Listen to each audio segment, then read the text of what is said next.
অন্য একটি প্রতীক নিয়ে বলছেন আমিও বিএনপি করি, আমাকে একখানা চাঁদ মার্কায় ভোট দিয়েন। এই সব হিপোক্রেসি বন্ধ করেন। ঘরের ছেলে আপনি, ঘরে ফিরে আসেন। আমরা প্রত্যেকটা ঘরে ঘরে সরকারি চাকরি নিশ্চিত করতে চাই, আমরা মা বোনদের ইজ্জত সম্মান নিশ্চিত করতে চাই, আমরা কৃষকদের সম্মান নিশ্চিত করতে চাই, আমরা আমাদের ভবিষ্যৎ প্রজন্মের জন্য একটি পরিবেশ, একটি লালপুর বাগাতে পারে করতে চাই, যেই পরিবেশে তারা স্কুল কলেজে পড়াশোনা করে দেশের জন্য, এলাকার জন্য এবং পরিবারের জন্য সম্পদ হিসেবে গড়ে উঠবে, বোঝা হিসেবে নয়। আজকে যারা অন্যান্য প্রার্থী আছেন আপনাদেরকে স্বাগত জানাই। নির্বাচন এমন একটি খেলা, যেই খেলায় প্রতিদ্বন্দ্বিতা, প্রতিযোগিতা থাকবেই, কিন্তু ফাউল করতে গেলে কিন্তু মাঠের বাইরে চলে যাইতে হবে।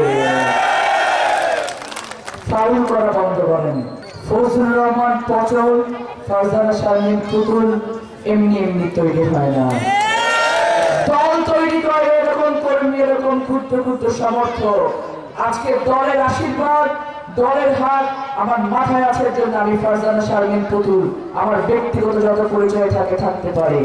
আজকে দলের হাত আমার মাথায় না থাকলে আমার কিন্তু দাম হচ্ছে 0, 1 পয়সাও না। আজকে আপনারা দলের খেয়েছেন, দলের পড়েছেন, দলের সবকিছু নিয়ে আজকে দলের বাইরে গিয়ে দাঁড়িয়ে অন্য একটি প্রতীক নিয়ে বলছেন আমিও বিএনপি করি, আমাকে একখানা চাঁদ মার্কায় ভোট দিয়েন। এই সব হিপোক্রেসি বন্ধ করেন। ঘরের ছেলে আপনি, ঘরে ফিরে আসেন। আন্তরিকভাবেই আমরা সেটা চাই। একটি দলের একজন কর্মী তৈরি করতে, একটি সমর্থক তৈরি করতে অনেক শ্রম দিতে হয়। দল আপনার পেছনে সেই শ্রমটা দিয়েছে।